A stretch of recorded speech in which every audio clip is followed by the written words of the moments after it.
Welcome to MarTalks, the #1 podcast for e-commerce and marketing applications. MarTalks is devoted to covering the latest technology developments that drive the global commerce ecosystem from advertising to last mile. Enjoy all of our content at rosensteingroup.com/MarTalks-podcast. Today, we're going to be speaking with Justin King, the founder of the B2B Commerce Association. Justin, welcome. Thank you. It's so nice to be here. Appreciate it. Well, it's very nice to have you here. You know, we've known each other for a few years now. Mm-hmm. And when we first met, you were championing the marketing group there at Salsify. And if you could do a far better job than I could of sharing a bit more about your background to get us started, that'd be great. Yeah, sure. It's actually a pretty fun story because it's not a straight line, as most good careers are not straight lines. Mine certainly is not. I kind of started in the consulting world in the e-commerce space. And so I've been in the e-commerce space for almost my entire career. Started very technical and then moved into kind of project management. And in 2007, I was at a conference and I saw a speaker at that conference and I said, that's what I want to do for the rest of my life. I want to speak. I want to evangelize wherever I'm at. I just want to be on stage. I felt like that was my gift. That was my passion. I didn't know if it was my gift or my passion. I just was like, this is what I want to do. So I started reverse engineering what those speakers did. And they all had a blog and they all had an expertise. And I looked at my own life and I said, I've got no expertise in anything. I'm a generalist. Like, how do I build this myself? So I did a big inventory of all the things that I enjoyed doing, the interests, my career path, the expertise I did have in some areas. And I picked an area and I said, I'm in the e-commerce world. I'm also in the kind of manufacturing distribution world, but they're not combined. They're not together. We're not doing e-commerce in the manufacturing and distribution world. So I said, I'm going to place a bet that in the future, e-commerce is going to be a key foundational element, not just for consumers, not just for brands, not just for retailers, but for manufacturers and distributors and customers and how they interact with each other, how they sell to each other. And I'm going to make a bet on it. So I started a blog called eCommerceandB2B.com because it was a great URL, not because I'm very creative in domain naming. And I started a blog and started to write about the future of this e-commerce in the B2B world, like how it works with manufacturers and distributors. And I wrote on that blog from 2007 to 2012, and no one came to my blog. I'm exaggerating a little bit. Oh, man. My mom, my dad came to my blog, but that's about it. You know, Nostradamus had that same issue for a couple of centuries, and he got over it. All the great ones. He got over it. Eventually, this actually became something. Eventually, e-commerce started coming to manufacturing distributors. Granger launched their large distributor portal to their customers in 2012, and then people started typing into their Google search engines, B2B e-commerce, and my little site dominated not the first 5 listings, but the first 5 pages of Google, which is a pretty incredible thing to say. I was one of the only ones writing about this topic for that time period. You're shouting out into the darkness. It really was. And I started a trajectory to writing a book, becoming a speaker, becoming a writer, really becoming a media and content producer and thought leader in this whole area of B2B commerce that eventually led me to selling a company and then starting my own company and then selling it to Salsify in 2019, where I was hired to start a manufacturing distributor practice inside of a software company and teach the go-to-market strategy and how do we sell, how do we market, how do we message to, how do we build product for this really unique market, because they saw it as the future too. And I did that for 5 years and then left at the end of last year to really co-found the B2B E-Commerce Association with the original founder, who's Brett Sinclair out of Melbourne. So it's been a very, very non-straight line, non-linear line into my career, but it's something that I am passionate about and I love this industry truly. Well, I mean, that sounds like better than the kind of, I don't know, drunken weave that I've done in my career. There's been enough of that too. The head-on collisions and, the cliff falls. You've had a much more linear progression. But at the end, what we've got is a purpose-built organization to help technology vendors develop their marketing to B2B That's right. commerce clients. And that's an extremely valuable set of lessons that you've packaged up, and that every software company, every technology company, every B2B sales company ought to be aware of. And I'm glad that we have you here to talk a little bit more about it. But from a talent perspective, what kinds of marketing leadership skills or backgrounds do you think are crucial for driving a successful market entry? I mean, I've seen companies miss out on marketing opportunities or market opportunities due to gaps in their leadership. They have people that just don't understand who they're selling to, what's going to be spectacularly valuable about their offering or differentiate about their value. Do you see specific roles or types of expertise as pivotal when entering a new market, B2B writ large? I think it's less about roles right now as much as it is about education. I think there's been in the e-commerce world, as you're building a team to service the manufacturers and distributors, which is by the way, it's a very viable market. It's about $18 trillion on the B2B side versus about $6 trillion on the B2C side. So there's a significant gap. Well, you can impress me with numbers all day. Yeah, that's good. It's a significant growth opportunity. And by the way, the B2B world is so much more immature. So that number has so much growth potential in it, especially over the next 5 years. As I see companies approach that, though, they want to approach it in the same way they've approached the retailers and brands. And whether it's marketing or sales or product or customer success, they tend to want to take those same skills they've learned successfully in selling to a retailer or a brand, and they want to apply it into the B2B world thinking they're the same. And then while there are similarities, there's enough differences that make that a very evident thing very, very quickly. And it makes it, and to the manufacturer and distributor, when you go in and you're using kind of B2C type language or retail type language, they're immediately turned off by it. So more than just roles, although there are roles, more than roles is really the education and training that's needed for people to be able to talk the language of their customers, which we all know that's the key, right? I mean, every marketer out there knows, every salesperson knows the key to selling and marketing to any customer is to be able to talk their language, right? Or to at least translate to their language in a simple format. So I really think that's key. I do think that there's a relative lack of, when a team is being built, there are some core roles that should be built that companies don't often think about. So, there's a couple ways of building a team to go after a new industry. Often it's done through overlays and maybe one or two people with expertise.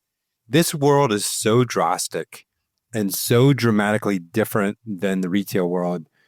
We've seen teams need to be built specific for this industry. So having a salesperson specific for B2B, a marketing person specific for B2B, and at least a sales engineer specific to B2B that can demonstrate the value of whatever the tools or software or services that company has been building.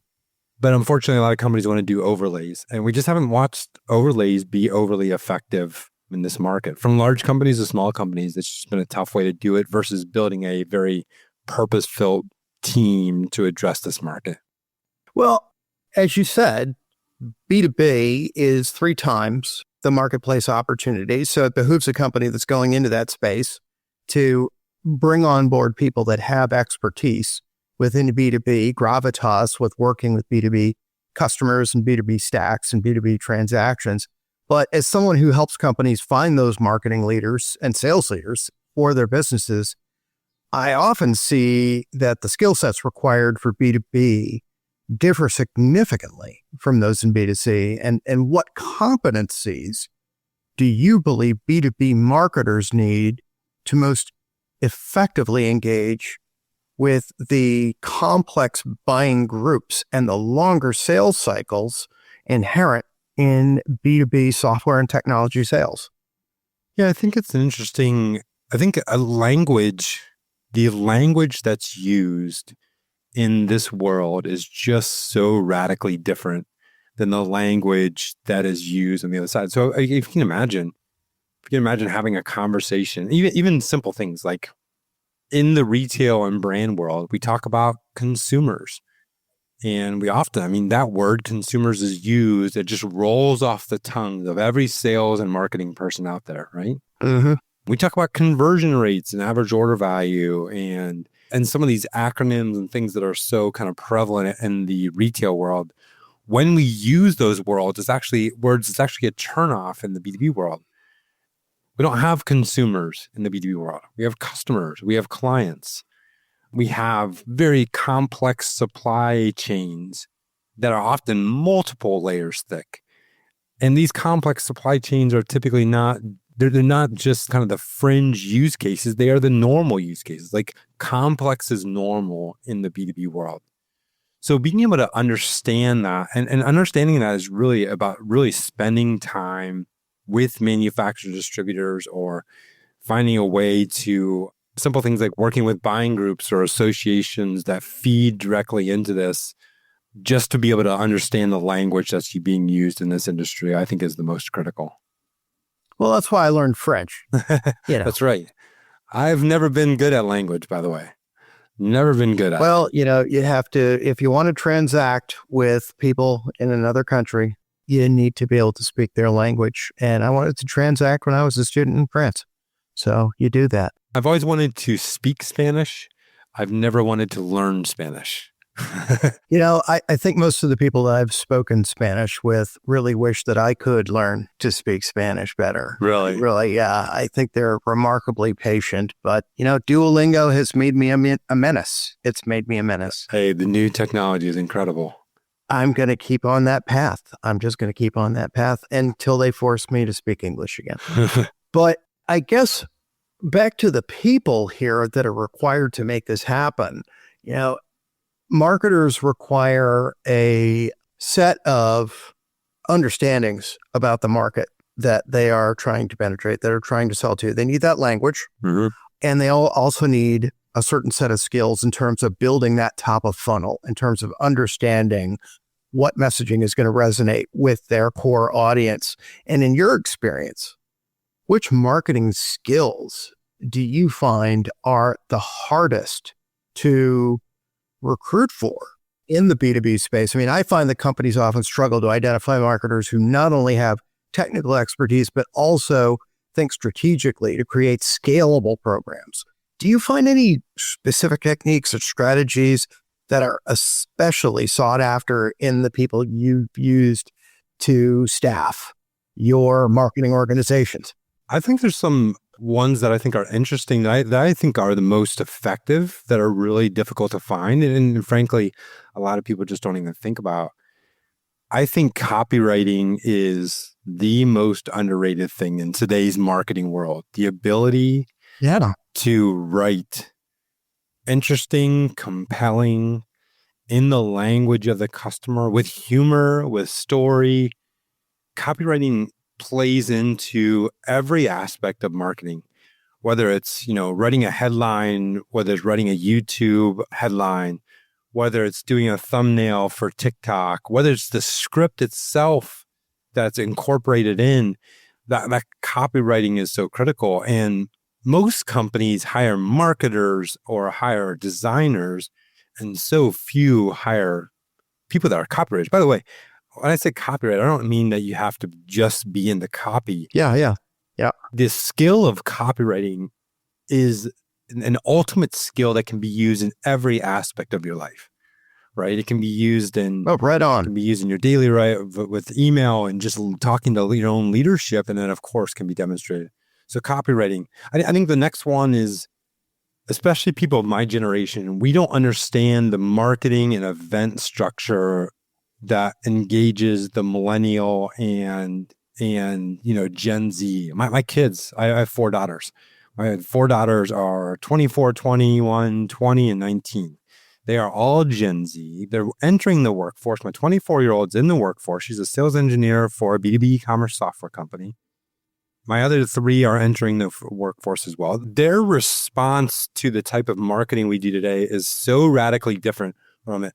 There's a new Forrester report that came out today that said 71% of buyers in B2B companies are now millennials or Gen Z. Mm-hmm. This whole group has never known a world without the internet.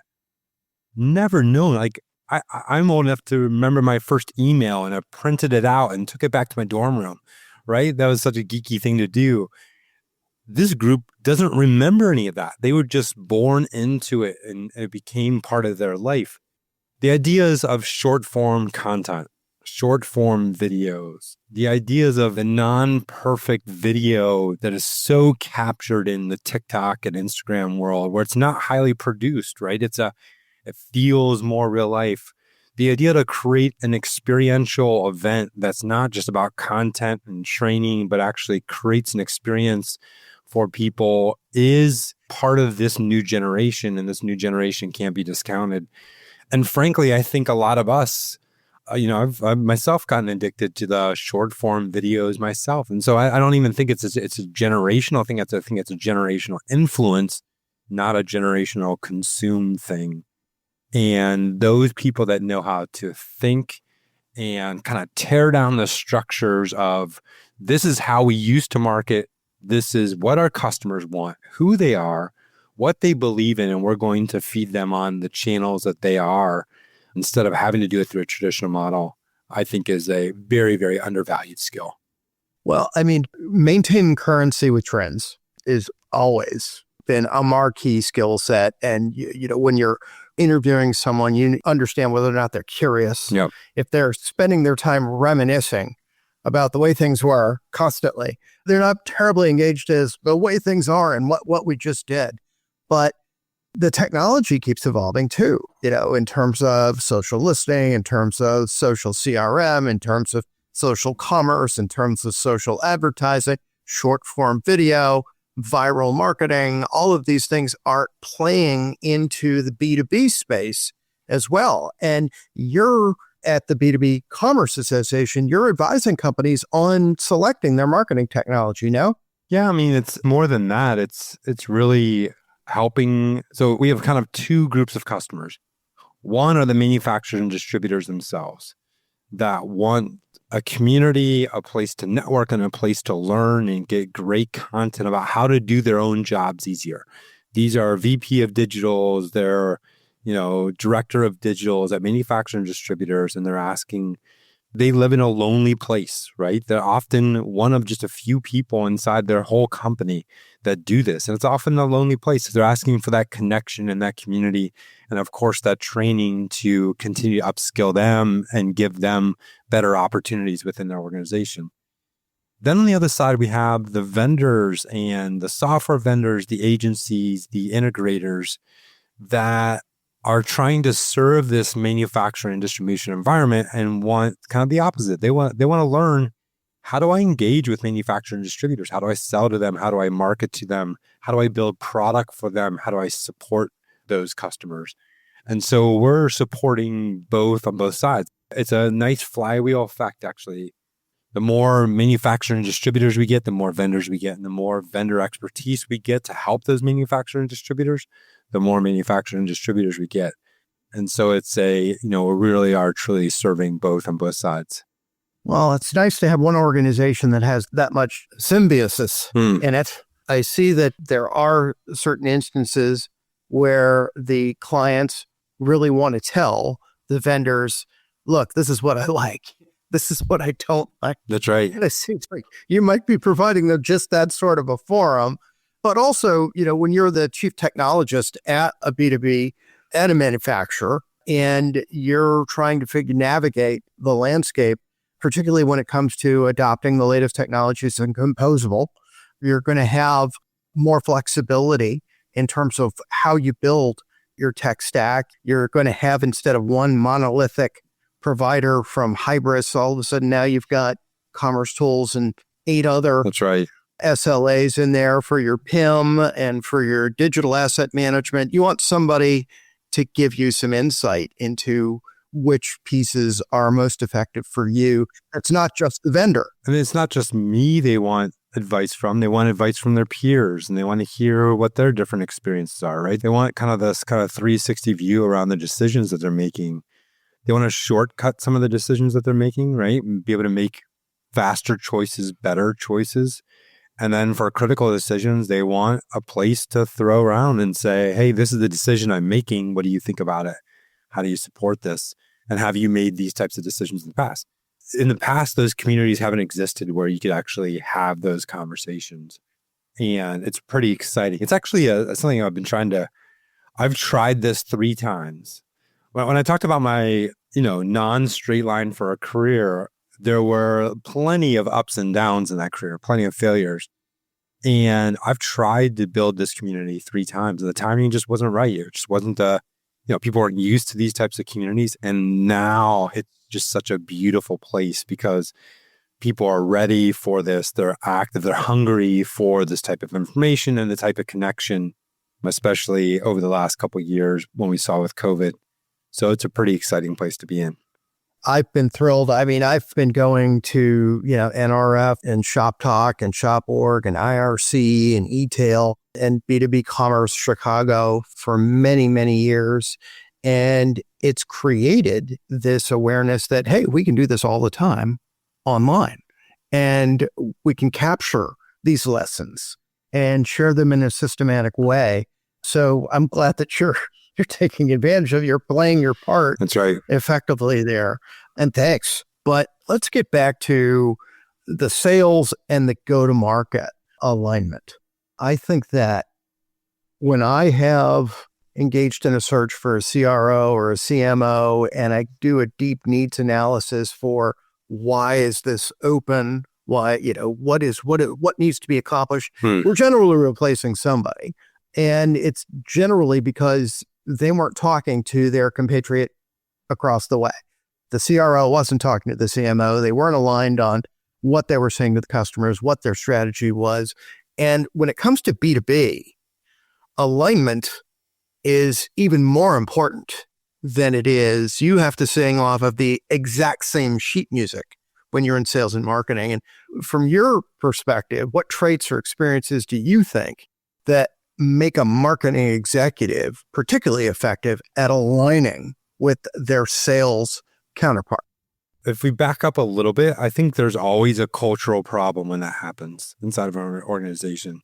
If I'm the executive at one of these companies and I see misalignment on the teams underneath me, the first thing I have to think about is what kind of culture have I built in that allows this misalignment to happen within my team? That's just where I would start. However, even within individual, great cultures of people and very collaborative cultures and encouragement of reaching across the aisle, I think that traditional models have still kind of seeped into what we're doing here. So if you think about in the past, it's always been more, sales doing their job, marketing doing their job, often on 2 sides of the building, right? Not actually working together. And that or 2 different buildings. Actually, that's preferably 2 different buildings. What right? is going on? Or zip codes. That's right. I think that line between them has to be obliterated. I think the CRO roles that have included both sales and marketing in them are really interesting, right? When you have one leadership leading both. I think when marketing is split out and do another, maybe even at the CMO level, I think you often get these silos between them. The reality is you are both the closest people in the company to the customer, right? Sales being the closest and then marketing being the second closest. It's not marketing's job to take leads and throw them over the fence and then just leave them there, right? I think there's new roles like I think revenue optimization, revenue marketing optimization are those roles that are starting to blend both together as a single role. And I like the idea of actually including marketing in the teams. And so sales has a marketing person with them. Now, that might be a shared marketing resource, but having them together, I think leads and the feedback to what kind of leads are coming in and how those leads are being generated and what the ICP is for a customer, I think has to be worked on together, not separately. Or you get these kind of walls where marketing is throwing leads over the wall and sales is like, these are junk leads and throwing them back over the wall, right? And those kind of lines being kind of torn down are pretty critical. I always love tearing down lines with compensation. I think creating compensation models where groups of people are incentivized together to work on something is the fastest way, especially in software companies. The fastest way to get alignment inside of an organization is align compensation. Align compensation to very specific goals, and you tend to get better results than just telling people what to do. And it even works better if everyone is compensated on those same goals, right? From the CEO down to the CMO to the CRO. If they're all compensated in the same way to the same goals, then you get the best. And compensation will always be my hack. It doesn't cure everything. It's not the cure all, the end all be all, but it's certainly the fastest way to drive alignment to very, very specific goals, and tearing down those walls should be one of them.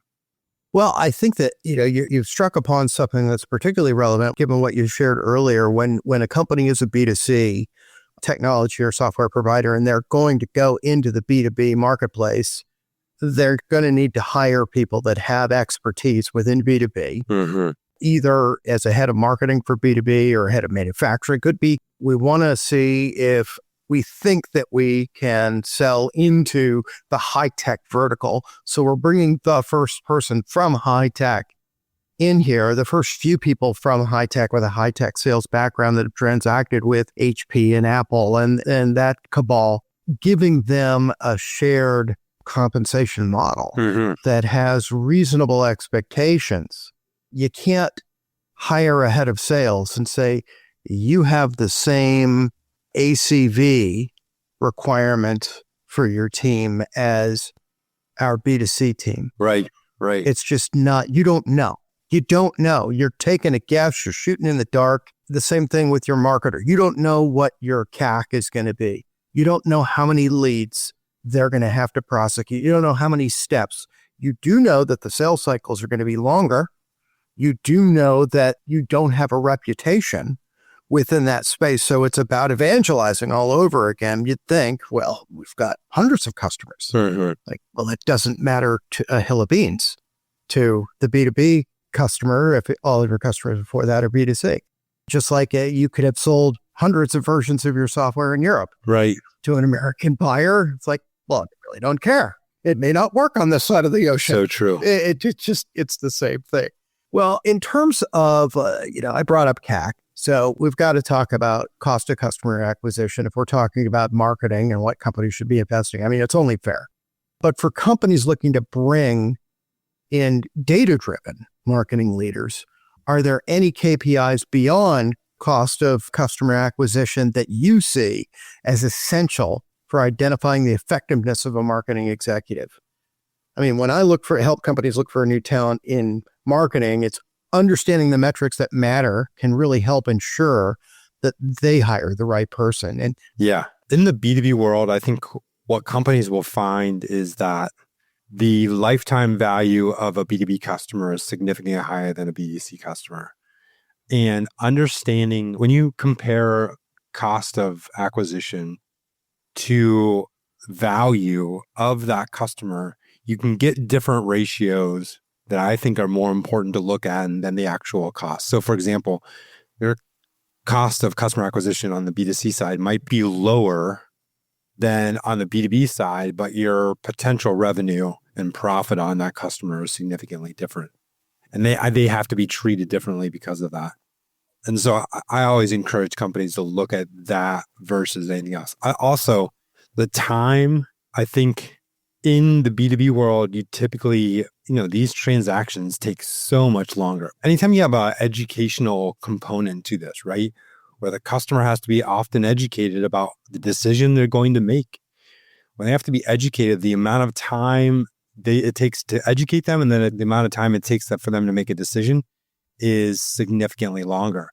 So even when you're including customer acquisition cost, I think you should also factor in the amount of time it takes to close that customer as well. I think that will add to the customer acquisition cost over time to get a better picture and fuller number of what that is. Again, I think that I couldn't agree more. Particularly, I keep coming back to composable commerce for a reason. Composable is so much different than legacy monolithic commerce, where a replatform was a multi-year affair that was endless and was tragically managed and impossible to understand when it was going to end. Whereas shifting to composable is not. It is technically replatforming, but it's not a replatform exercise. It's a sequential upgrade. It's a sequential upgrade by functionality. A customer can swap out their PIM without doing anything else. They could swap out their digital experience without doing anything else. They could add a state-of-the-art CDP without doing anything else. And so the disruption in totality is lesser. And that educational effort is why we're here. Yeah. It's making that transition. It's not nearly as brutal as it once was. It's not unplugging the old system one day and wondering whether your job was still going to be there when you plugged in the new one. It's a much more predictable process. Well, let's talk about building a marketing department for B2B success. We've addressed it a couple of ways thus far, but building a robust team is a common challenge. Yep. I see for companies that are looking to scale in B2B. And what roles or skills do you consider foundational? And are there certain non-traditional skills? We mentioned copywriting, but there's also change management or sales alignment that we've also mentioned that you've seen as critical for the team's long-term success. And specifically, I'm just talking about when you're hiring that first head of marketing for B2B, what's got to be in that person's toolkit for them to be able to reliably build upon themselves? Yeah. So a company is a B2C software technology vendor, and they have made the decision, we see an opportunity for B2B. What are table stakes for that founder? What do they need to understand, and who do they need to hire at a minimum to have a reasonable expectation that they're going to exploit that market? I think you have to look at it as a go-to-market team, not just a sales team, not just a marketing team, not just a product team, a go-to-market team. And the basics of a go-to-market team are have a good salesperson, right, that understands this market or that's committed to getting trained up in this market. Have a committed sales engineer, someone that knows how to demonstrate the product in the use cases of the manufacturer and distributor. These are typically not the same, and they're typically different people. Have at least a part-time marketer that's able to serve the messaging specific to manufacturing distributors, and then at least a part-time SDR or BDR to be able to, set appointments for that sales team. That's the basic team. I think what you'll find very, very quickly is that starts to bleed into other areas. Very quickly, customer success will come and say, we need to be able to support the customers that we've closed. And now we need to have people that understand this market and the use cases. And for example, just a brand working with, like a brand like 3M working with Home Depot versus Granger. Those are two radically different experiences. And just to be able to support them doing both is very difficult. Customer success and then product is the next team that very, very quickly says, okay, how do we build product for this very specific industry? And so I think you can start with sales, SE, some part-time support for BDR and marketing, but that are focused on B2B. But very, very quickly, you see the whole go-to-market team expand to customer success and product pretty quickly as well. Yeah, I've seen it as a non-starter when you hire an enterprise sales executive and tell them sell to B2C and B2B. They end up being master of nothing and not accomplishing a whole heck of a lot. Or they go to one. Then go to one. Or they often gravitate towards the one that they're most familiar with, which is almost always B2C, right? And that's what's happened. I've watched it happen at multiple organizations until they create dedicated teams. By the way, the problem with creating dedicated teams is now you're relying on them, a time frame for them not to be productive and to be productive. And it's typically not 6 months, it's typically at least 12 months, right? Yeah. So at Salsify, when we built this team, I brought in a salesperson, I brought in a sales engineer, we brought in some marketing help. It took them 9 months to become productive because they weren't selling to B2C, right? We were crafting new messaging for this new landscape. However, when they were in front of a manufacturer distributor, they crushed it, right? Because they were very, very focused on this industry. If they were selling both B2C and B2B, they would have just continued working on B2C customers because it was the easiest to do. Mm-hmm. And so you have to deal with some of that time, the time extension that you get, and the cost of building a team like this is typically at least 6 to 9 months runway on it. Yeah, and just having that commitment to them, to those people you bring on board, that, we know that this is a long-term project. Right. This is not a turnaround. We're not going to be coming back to you in a quarter or 2 quarters and saying, where's the revenue? We understand that this is an evangelistic role. We appreciate you taking this adventure. Right. Of course, I've never heard a founder say that. So if one's listening today and actually says it, someone can say it, nobody really believes it. Nobody really believes what you just said. You're going to be making some real friends. You're going to be making some, I'm sure the board is totally aligned on that too. Yeah. If you know who that vendor is, let me know. I've got lots of applicants for them. Well, let's talk about scaling. One of the things that I love about your process there at B2B Commerce Association is that you're providing some very detailed training for marketers and for sellers. It's like, this is selling to B2B 101. This is how to speak manufacturing 101. This is how to speak distribution 101. Yeah. And then you have a whole set of coursework that you provide, training, mentorship. I've noticed, to my everlasting chagrin with startups, that they hire somebody to head up a department, and that person is often running, selling, or marketing, and they totally neglect building an onboarding methodology for the people that come after them. Or, the company is looking to hire somebody that's junior in one of these roles because they're not even sure if the market for them exists in B2B. So they don't have any onboarding for a B2B marketer. And especially as the teams scale quickly, how would you recommend companies create a structured onboarding plan specifically for marketing hires to help them make an impact faster or to stick around? I think there's 2 aspects of it. One is when you first come on board. The other is you just have general teammates. B2B knowledge is the number one request inside of sales, marketing, customer success teams in the e-commerce space. And the reason is there's nowhere to get upskilling information. Like, how do you upskill your team? Like, even if you have a decent onboarding process where they learn the basics, how do you continue to upskill them through the years? You can upskill them in sales methodologies and sales tactics. That's a wonderful thing to do. But how do you upskill them in knowledge and industry expertise, which allows them to get into the head of their customers even more?